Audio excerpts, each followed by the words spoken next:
जय जवान जय किसान दोस्तों, संधू एग्रो फार्म के यूट्यूब चैनल पर मैं डॉक्टर राजवीर सिंह संधू आप सभी का स्वागत करता हूं। दोस्तों, आज हम मिलवाते हैं आपको एक ऐसे सॉफ्टवेयर इंजीनियर से जिन्होंने 6 साल पहले अपनी विदेश की नौकरी छोड़कर देसी गौ पालन को चुना और इन्होंने अपना ये सफ़र 2 गाय से शुरू किया था और आज इनके पास में 750 से अधिक गोवंश हैं।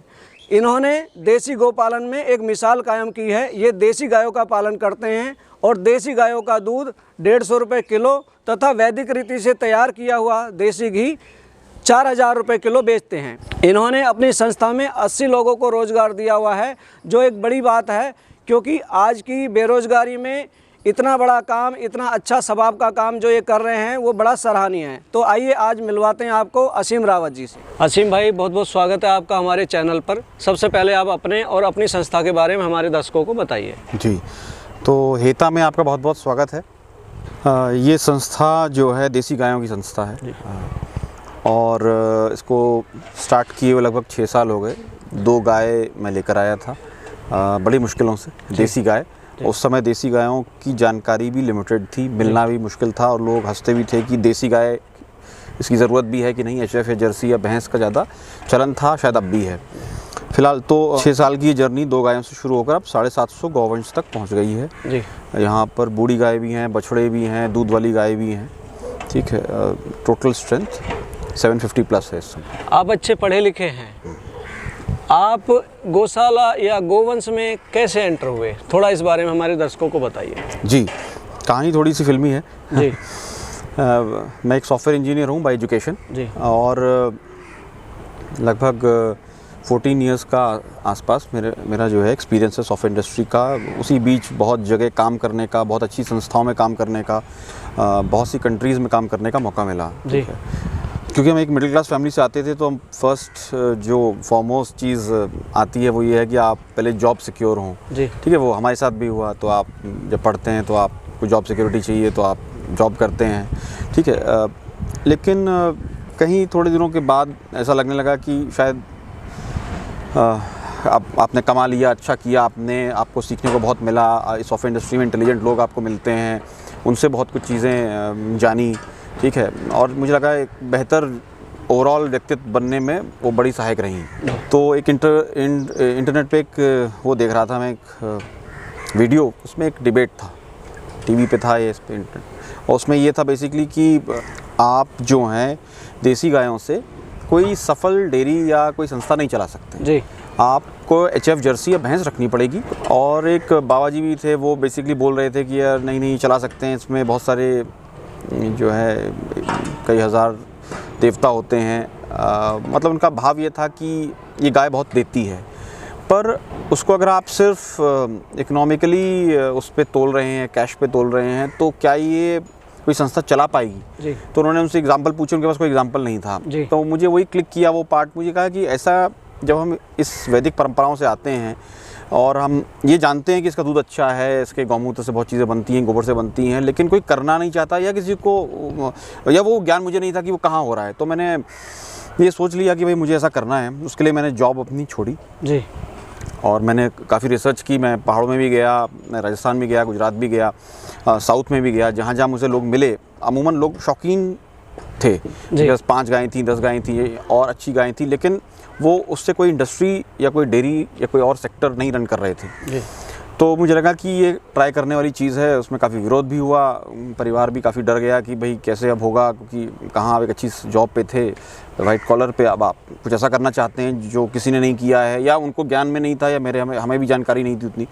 तो फिलहाल फिर कहा कि नहीं, अंदर से एक अंतरात्मा की आवाज़ ये थी कि नहीं, आप ये सही कर रहे हैं, करिए इसको जी। तो फिर 2 गायों से शुरू किया, दूध से शुरू किया, उसके प्रोडक्ट्स बनाए, दवाइयों पे आए, दवाई बनाई, उसके लिए बहुत स्ट्रगल किया सीखने के लिए। फिर ब्रीडिंग हुई, धीरे धीरे बेटर प्रजनी आई। ठीक है, तो ये सफ़र ऐसे रहा जी। जब आपने अपनी जॉब छोड़ी थी तब आपका पैकेज क्या था? पैकेज तो लगभग से 40 लाख से ऊपर का ही होगा सालाना, जो है इतना होगा ही जो है जी। मतलब आपने, जैसे मछली पानी के विपरीत चलती है, आपने परिस्थितियों के विपरीत चलना मंजूर किया। हाँ, या कह सकते हैं एक तरीके से। हाँ। आपने जब ये शुरू किया, क्योंकि देसी गाय में कोई एंटर नहीं होना चाहता जी, सब कोई HF में जा रहा है, कोई भैंसों की डेयरी में जा रहा है। आपने एक ऐसा प्रोफेशन चुना या संस्था बनाई जो परिस्थितियों के विपरीत जाके काम करती है। जी जी। बेसिकली जब ये संस्था शुरू की तो मिशन यही था कि कोई भी गाय को या बैल को या नंदी को बेसहारा नहीं छोड़ना है जी, ठीक है, उनको पालना है, एंड टू एंड पालना है, ठीक है। और वो ऑफ कोर्स टफ था क्योंकि आपकी कॉस्ट बढ़ जाती है, फॉडर की जो है आपके रिसोर्सेज लगते हैं उसमें।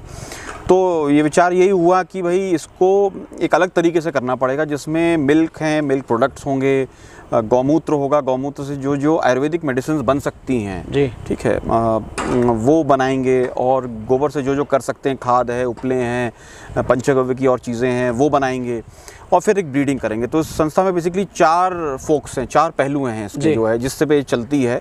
उसमें मिल्क है, मिल्क प्रोडक्ट्स हुए, गौमूत्र हुआ उसके प्रोडक्ट्स हुए, काउडंग हुआ उसके प्रोडक्ट्स हुए, और ब्रीडिंग हुई जी। तो ये लेके हम चले। और उस चलने से फ़ायदा ये हुआ कि एक प्रॉफिटेबल ऑर्गेनाइजेशन है, कम से कम अपना पूरा खर्चा निकालती है।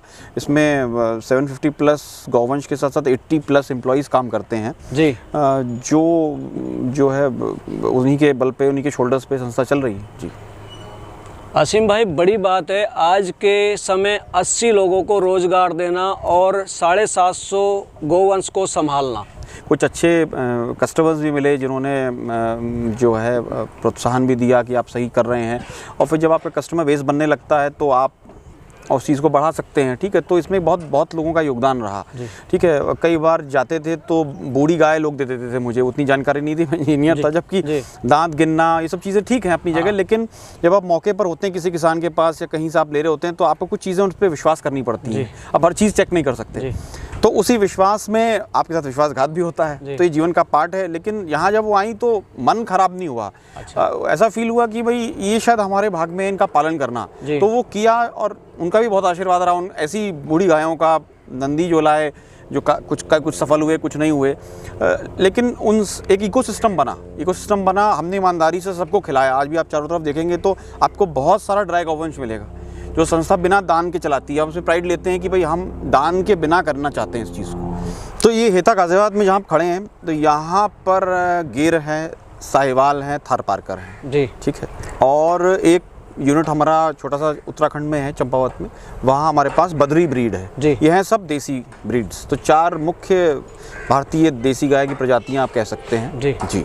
जो दूध है आप किस रेट बेचते हैं? तो देसी गाय का दूध हम लोग 150 रुपये लीटर देते हैं। और जिनको कोई चीज़ स्पेसिफिक चाहिए होती है, कोई एक पर्टिकुलर काव का, तो उसमें थोड़ा सा वो बढ़ जाता है क्योंकि ऑपरेशनल कॉस्ट बढ़ जाती है। और जो घी बनाते हैं हम वैदिक रीति से, उसकी कीमत 4000 रुपये लीटर, वो गिर और साहिवाल का घी। और बद्री गायों का घी 5000 रुपये लीटर देते हैं, जिसमें 12% GST है जो सरकार को जाती है। तो ये मिल्क और घी आपका कहाँ सेल करते हैं आप?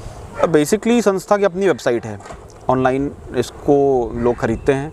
फ्लिपकार्ट पे भी, अमेज़ॉन पे भी आप इसको ले सकते हैं। हम इंडिया में अक्रॉस इंडिया बेचते हैं और कुछ प्रोडक्ट्स हमारे अमेरिका, यूरोप में भी जाते हैं। मिल्क की सप्लाई और भी जो फ्रेश प्रोडक्ट्स हैं जो बिल्कुल जिनकी शेल्फ लाइफ बहुत छोटी है, वो सिर्फ दिल्ली NCR में जाते हैं। अच्छा। तो उसमें गुड़गांव भी है, फरीदाबाद भी है, पूरा दिल्ली है, पूरा गाज़ियाबाद है, पूरा नोएडा है, लगभग पूरा ग्रेटर नोएडा है। आजकल लोग देसी गायों को भूलते जा रहे हैं, वो विदेशी गायों की तरफ ज़्यादा आकर्षित होते हैं क्योंकि कहते हैं कि उनका दूध ज़्यादा होता है।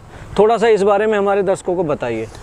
हाँ, ये बात सही है कि विदेशी चीज़ें हमेशा से आकर्षण का केंद्र रही हैं, उत्सुकता भी होती है जी। तो जो हॉल्स्टीन फ्रीजन है, जर्सी हैं, स्विस ब्राउन है, डेनिश हैं, ये जो काउज़ हैं यूरोप से आई, वहाँ की आबो हवा के लिए शायद ये सूटेबल थी जी।